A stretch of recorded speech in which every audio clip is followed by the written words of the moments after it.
ಬೀಜವ ನಮ್ಮ ವರಗುರು ಬಯಲು ಬಸವೇಶ್ವರ ಸ್ವಾಮಿಯವರ ಲಕ್ಷದ ಮೇಲೆ 96,000 ಪ್ರಮುಖ ಗಣಾಧೀಶ್ವರರಿಗೆ ಏಕಕಾಲದಲ್ಲಿ ಅನ್ನ ಪ್ರಸಾದವನ್ನು ನೀಡು ಮಾಡಿದಂತಹ ಬಯಲು ಬಸವೇಶ್ವರ ಸ್ವಾಮಿಯ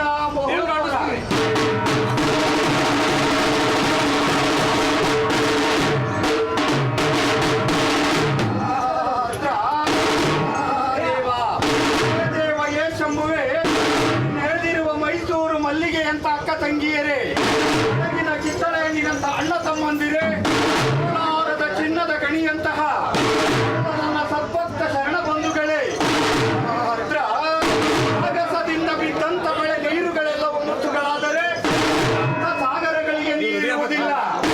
ಈ ಭುವನದೊಳಗೆ ಮಾನವರೆಲ್ಲರೂ ಜ್ಞಾನಿಗಳಾದರೆ ಇಂದಿನ ಭವದ ಬಳ್ಳಿಗೆ ಬೀಜವೆಂಬುದೇ ಇರುವುದಿಲ್ಲ.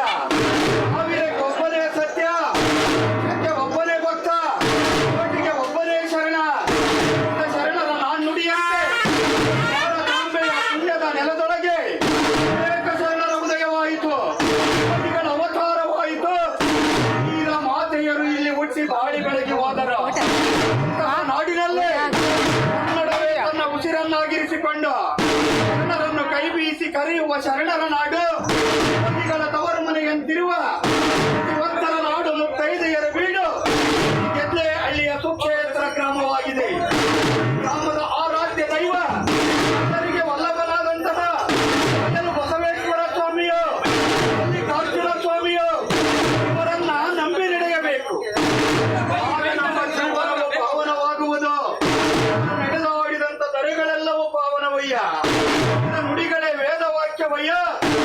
ನೆಲೆಸಿರುವ ಈ ಗೆದ್ದೆಹಳ್ಳಿಯ ಸುಕ್ಷೇತ್ರವ ಭುವನದ ಪುಂಜರದ ಮುಕ್ತಿ ಮಂದಿರವಯ್ಯ. ಇಂಥ ಮಂದಿರಕ್ಕೆ ಜೀವನ ಇರುವಾಗ ಒಮ್ಮೆಯಾದರೂ ಬಂದು ಅವರ ದರ್ಶನವು ಪಡೆದು ಬಂದಿರುವ ಎಲ್ಲಾ ಪಾಪಗಳನ್ನು ಕಳೆದುಕೊಳ್ಳಬೇಕು. ಮಹಾಶರಣರಾಗಿ ಶುಭ ದಿನದಂದು ಬಯಲು ಬಸವೇಶ್ವರ ಸ್ವಾಮಿಯ ರಥೋತ್ಸವ ಕಾರ್ಯಕ್ರಮದಲ್ಲಿ ಶರಣರು ಭಾಗಿಗಳಾಗಿದ್ದೀರಾ. ಬಸವೇಶ್ವರರು ತಮಗೆಲ್ಲರಿಗೂ ಆರೋಗ್ಯ, ಐಶ್ವರ್ಯ, ಸಕಲ ಸಂಪತ್ತು,